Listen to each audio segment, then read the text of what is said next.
Ternyata 2 Raja-Raja 5, 7, 8 ini urut.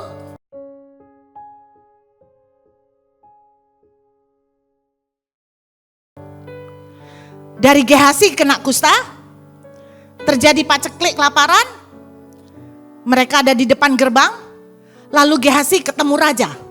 Pertanyaannya adalah begini, bagaimana orang kusta bisa ketemu raja? Jawabannya satu, orang kustanya sudah sembuh. Anda lihat, ternyata apa yang dikatakan oleh Elisa, kamu akan kena kutuk selama-lamanya. Ternyata tidak selama-lamanya. Ketika reaksi Gehasi benar, maka kutuk yang selama-lamanya itu pun rontok. Saya mau ajak Anda menangkap ini. Ketika Gehasi, saya percaya Tuhan ngerti Gehasi punya kebutuhan. Ketika Gehasi melakukan pakai cara dan kekuatannya, walaupun tidak halal, pokoknya sikat demi memenuhi apa yang dia butuhkan, Gehasi justru melihat kehancuran.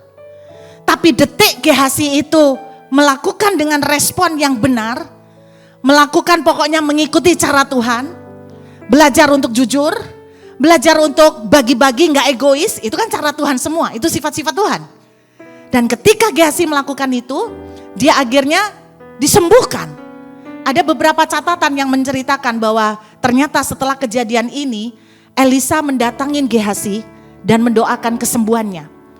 Jadi Bapak Ibu, sehancur apapun kita mungkin pernah bikin kesalahan yang membuat kondisi kita sulit. Ketika kita mulai belajar untuk jalan dengan cara Tuhan, mulai belajar untuk ngikutin caranya Tuhan, Anda lihat akhirnya Gehasi ketemu raja.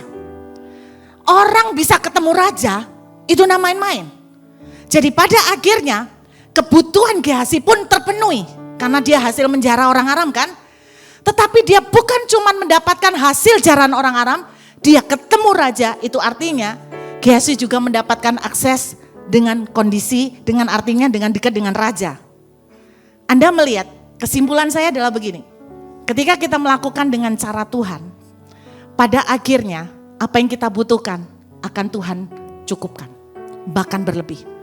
Tapi ketika saudara punya problem, dan saudara lakukan pakai cara sendiri, saudara malah hancur.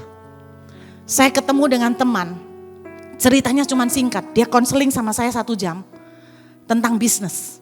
Dia cuma bilang begini, hancur semua, ndak nututin. Yang bikin ndak nutut karena bunga bank. Dia ndak nutut.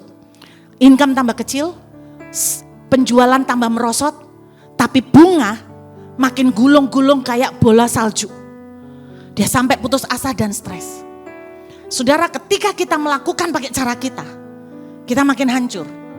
Tapi saya ngomong begini, sehancur apapun kau, kalau engkau mulai balik jalan dengan Tuhan, mulailah apa yang kau bisa lakukan dan jujur, jangan utang lagi, jangan kredit kartu kredit lagi, jangan minta pinjaman bank. Saudara, saya pernah dikomplain sama pengusaha, karena saya pernah khotbah di kalangan pengusaha. Saya memang bukan businessman. Saya bilang begini, berani enggak kamu ngerjain kerjaanmu tanpa utang?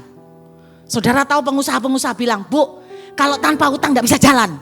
Hari gini enggak punya utang, enggak bisa hidup. Bisnis apa? Semua punya utang. Ibu sebut konglomerat, semua punya utang. Saya bilang, iya ya Tuhan, semua punya utang. Sampai Tuhan izinkan saya ketemu dengan seorang pengusaha. Kalau saya sebut, Anda akan tahu semua usaha yang dia kerjakan. Dan saya kagum, tidak ada satupun hutang. Wow, berarti bisa.